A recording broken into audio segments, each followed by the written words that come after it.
When you use accounting software instead of outsourcing to a professional, you're counting on it saving you some money. But what happens when it doesn't? In this video, I'm going to cover the top 5 red flags to look out for on your self-prepared financial statements.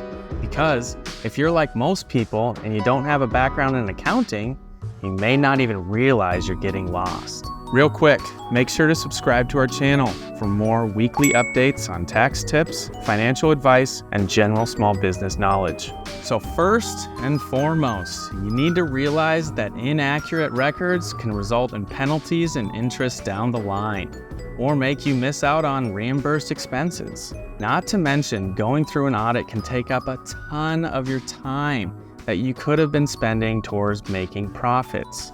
This means that the accuracy of your financial statements can be the crucial thing to running a successful business.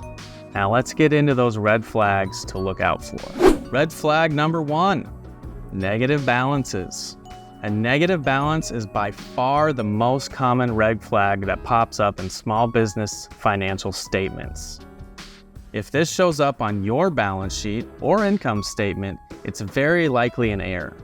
For example, a negative loan balance would mean that you somehow overpaid a loan. Our experts at CSI see this mistake frequently if your statements are prepared by a non-professional. Red flag number 2, shareholder loans. Also called an officer loan. A shareholder loan is a loan between a business and one of the owners. There must be a loan agreement with a specified interest rate and repayment term, just as a loan from a bank would have. The most common type of shareholder loan is when someone loans personal money to their business. As long as these are treated like loans between two unrelated parties, they are perfectly fine. A less common type of shareholder loan is when a business loans money to a shareholder. The IRS will look deeper into your business if you have this kind of loan, because it usually means you have taken more money out of the business than the profits would normally allow. If not handled correctly, the amounts of this type of shareholder loan can become taxable income to the shareholder. Red flag number 3, balance sheet income doesn't match profit and loss income. These key financial statements document assets and liabilities and how equity balances them. They show how far above water you are or your ability to pay off your debt.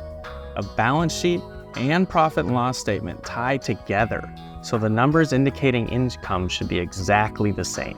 Red flag number 4, titles such as forced total, suspense, and clearing accounts are clear red flags. While these titles aren't uncommon, they are intended to be temporary accounts. They are used during the month to adjust balances in your financial statement. However, they should be zeroed out at the end of every month. Red flag number 5, large miscellaneous expense account. If you have a miscellaneous expense account that contains a large amount of money, you're more likely to throw up a red flag. Where did this number come from? And why couldn't it be categorized somewhere else in your financial statements? Let's take a step back. If you've been working on your own bookkeeping, you might know a thing or two about a financial statement. However, if you'd like to brush up on your basics and make sure you have the essentials for tax season, we've put together some resources for you in our Small Business Accounting Kit, which is linked in the description.